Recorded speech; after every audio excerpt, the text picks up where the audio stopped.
not a lot of people know about Portugal, and when they think about Portugal, they think about football, sun, you know, good food, and it has some truth into it. But also, Portugal is a very melancholic country. Our national music, fado, it's very sad, very melancholic, and it has to do with our history. It has to do with the fact that in the Middle Ages, you know, outside Portugal, to the west, there was a big ocean to cross that the Portuguese helped to find out more about. So yeah, people there are not as happy as you might think, and not enjoying life in the streets. They do that, but there is this melancholic feeling that you can feel on a Portuguese, and for sure it has a big influence and a big impact in Moonspell as persons, and therefore as musicians as well.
Portugal is not a country that is famous of welcoming rock or metal bands. Traditional music, pop music, it's bigger over there. But I think that the Portuguese fans, especially, not the media, but the fans, the rock fans and the metal fans, really, when they saw we were having success abroad, they really wanted to support us as well, because it was a bit of a shame that we were playing to a lot of people everywhere in the world, and that nobody in Portugal talked about us. So it took a lot of hard work, a lot of patience, because still today, even with our results, it's still hard to get across to some media. But nowadays, for instance, when we released the last album, Extinct, it went straight to #1. We played a sold-out show in Porto and Lisbon, our main cities in Portugal, and our Portuguese fans support us really, really very much. It's a combination of hard work and also making the difference for Portugal, because there was many metal bands that gave up because people didn't listen to them, and we never gave up until they listened to us. And nowadays, yeah, we have very good status in Portugal, and we work hard to keep it up, definitely every day, yeah.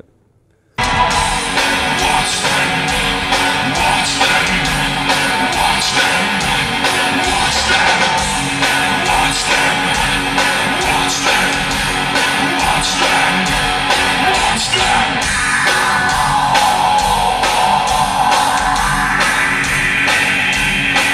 And there's other arms and each other's throats. In a time like night, we're dying on love. No one just guides us. No light to save us now.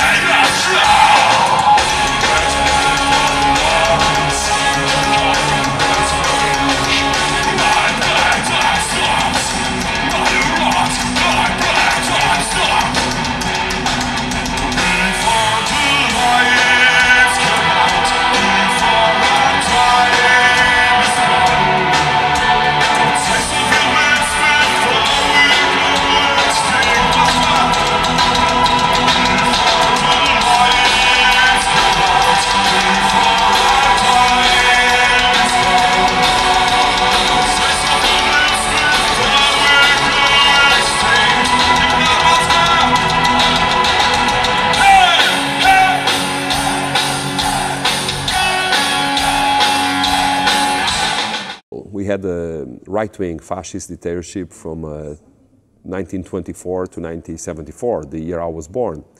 So rock music was just for the privilege that could travel to London, for instance, and buy records there.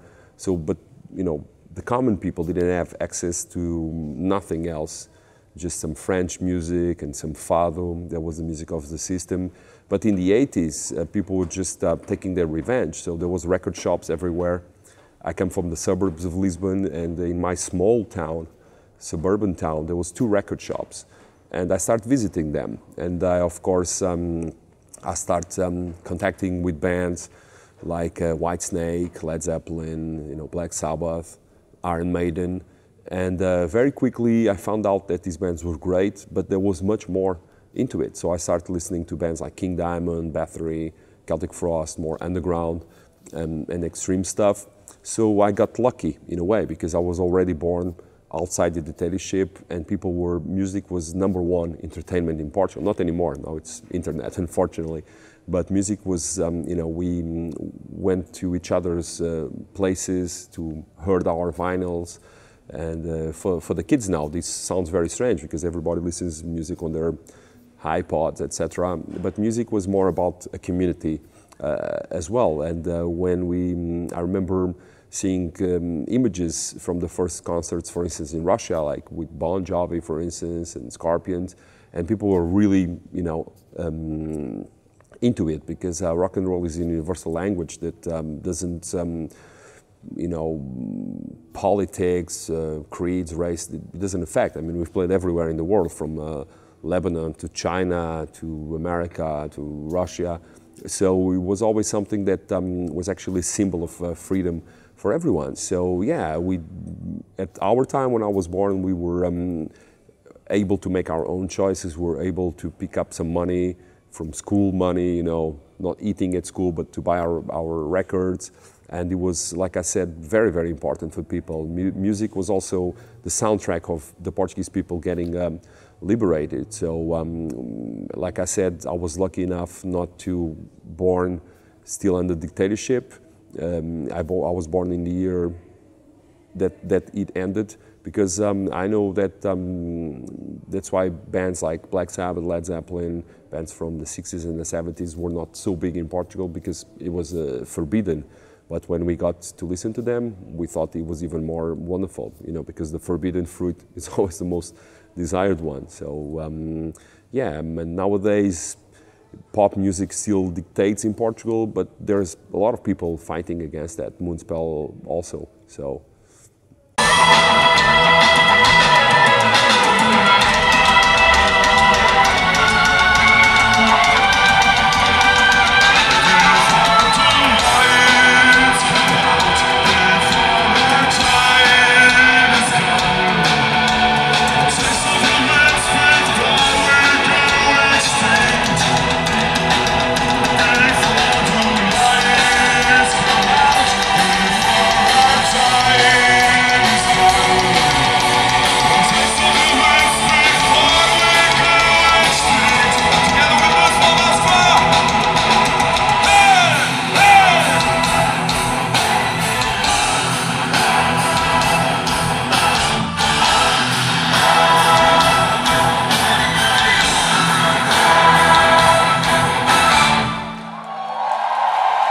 We did the first album with Napalm Records, Alpha Noir and Omega White, and it went very well.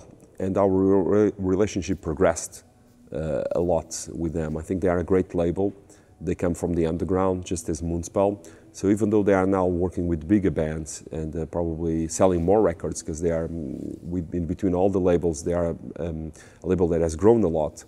It's because they also understand what the fan wants. And I think that's, for me, it's very, very important to work with people that I can call up, that I can contact directly, and not waiting on an office, you know, to get my turn. So I think Napalm is the best of the two worlds. The world of connecting with people, but also the ambition to grow. And I identified very, very much with that ambition.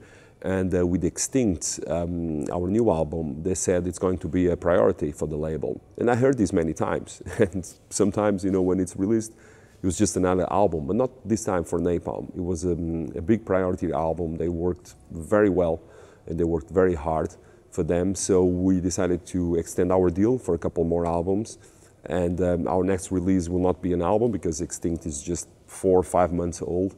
But it's going to be a live DVD that we're going probably to record next year, and that will be released via Napalm. Yeah.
I really love his work because I love art, and I love art that mixes horror and beauty, just like our music. So I think that from all the designers and from all the artists working on metal, I think Seth is on the top of our list when it comes to do something that it's striking, that sometimes it's even ugly and aggressive, but that you find out there has a meaning behind it. Also, it reminds me of some of my favorite photographers and painters like Joel Peter Witkin and also Francis Bacon. And many people say, oh, he's always doing the same artwork. But for me, it's like saying that Dali or El Greco or Giger did always the same thing. No, there's differences in his work, and what other people call repetition, I call it style. And we definitely want also the story of the album to be told through the images that Seth designs for us. I'm not the kind of guy that wants to have my photo on the cover or just to put there the band logo. I think a cover, especially metal and rock music, has always been iconic in a way, and I'm glad that it's still working with us. And I think this collaboration is to go on until we find out that probably there's no more room for us to go on, but I think that won't happen in the near future.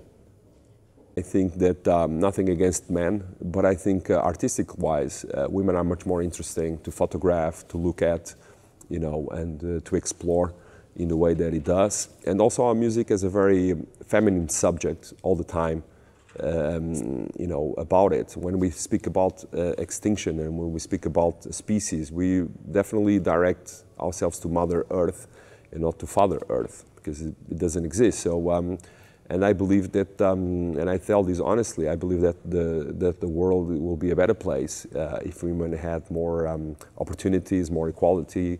And I'm not the kind of guy that likes to live in a man's world, because I think men are dumb in a way, and that we should give a little bit more power to women, or at least make things as they should be. Even in Portugal, I'm very involved in the campaigns against domestic violence, which is a big problem even for our generation and for even the younger generations. I mean, it was a problem before in our father's times and grandfather's time, but now it's still a problem. So I think that this energy that comes from women is very, very important for us. And also I'm a man, so I will definitely write about women because they fascinate me, they intrigue me. Sometimes, they make me good things, sometimes they make me bad things. And all our music has this kind of history. And in Seth, we found the common points because he can do all the stuff, he does a lot of black metal covers with goats and everything. But his special band is also Moonspell, because his archive of photography, he always photographs women as well, especially Greek women, that has this this style that he likes. Of course, it's very transformed when it comes to, because he has to tell the story, and obviously it shocked a lot of people that our cover had an amputee over there.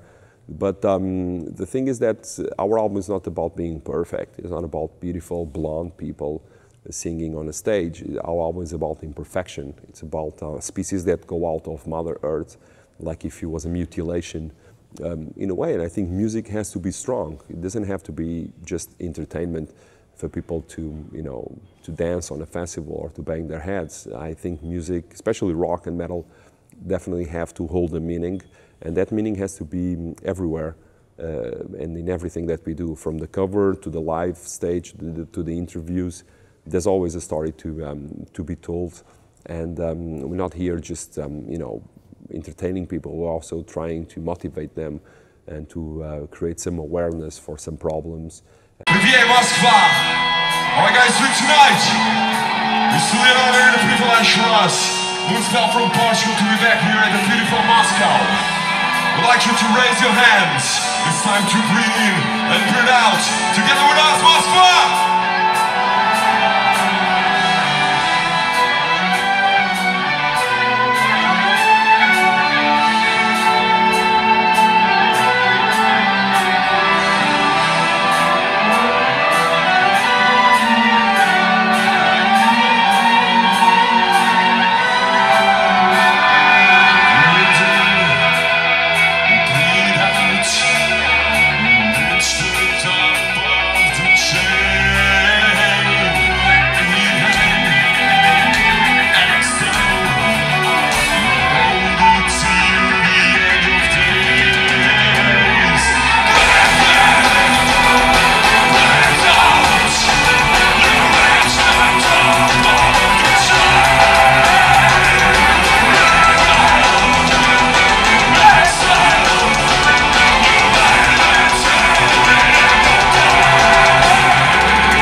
I'm a very good friend with Nergal, and I traded some messages when he had this problem in Russia, and I understood that it's a dangerous way to go there, especially because the common people like you and me, they really want to see the bands, they don't really care, they want to celebrate their music and their legacy, whatever that is, dark, extreme, speaking about mutilated people or Satan. It's just a musical thing, so it's sad because Russia has come a long way when it comes to freedom of speech, and to be endangering that because of religion, especially in such a big country, it's something that it's totally against what I see that the fans want and what I see the common people want. That there was a lot of Russian fans apologizing for their own country. It happens in Poland as well, and I think that sometimes Catholicism is more extreme here, like if we were in the Middle Ages, like if we were like a new species of Inquisition. And I think that's very, very dangerous. And I hope that the politicians and also the religious leaders go their own way, because I think everybody wants freedom these days. It's 2015. People don't want to be controlled anymore. People don't want to have other people making the choices, and there's a lot of forms of control. Not only in Russia, believe me, in Portugal, even though we don't have a Catholic oppression, like I said, the media or the politicians, they will try to put ideas in your head. So I think that if the crowds want to see these bands, I think nobody should make problems, because after all, they won't burn churches, they won't desecrate anything. It's just a view, and people just want to see their shows, bottom line.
Moonspell is a very personal band, one of the most personal bands that you will find out. It's just not an act in a way. Of course, I love to be on stage because I feel what I wrote, you know.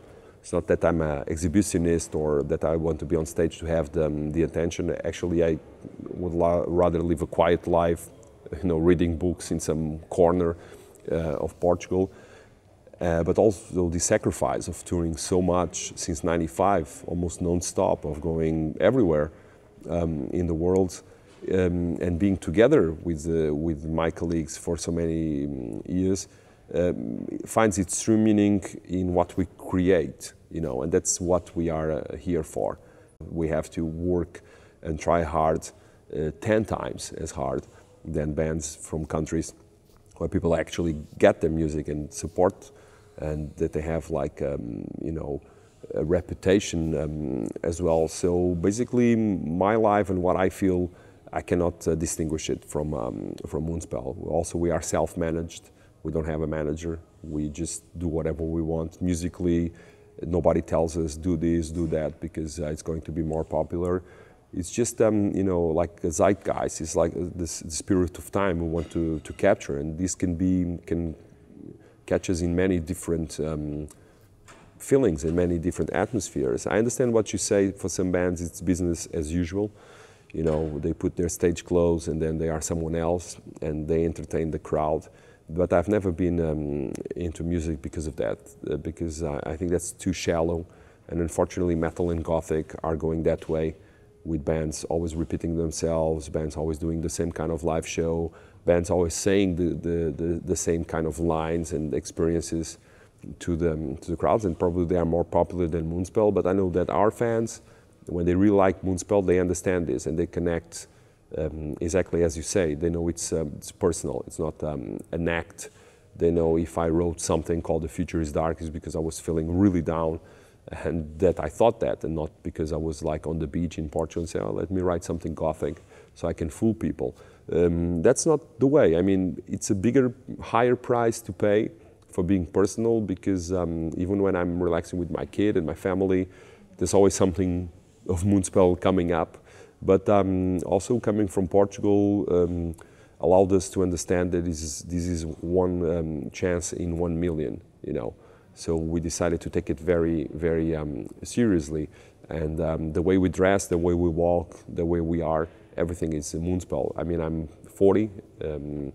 I'm going to turn 41 soon. And I've been doing the band since I was 16, and then 18, and then the first album I was 21. So more than half of my life is already Moonspell, and I couldn't think it otherwise.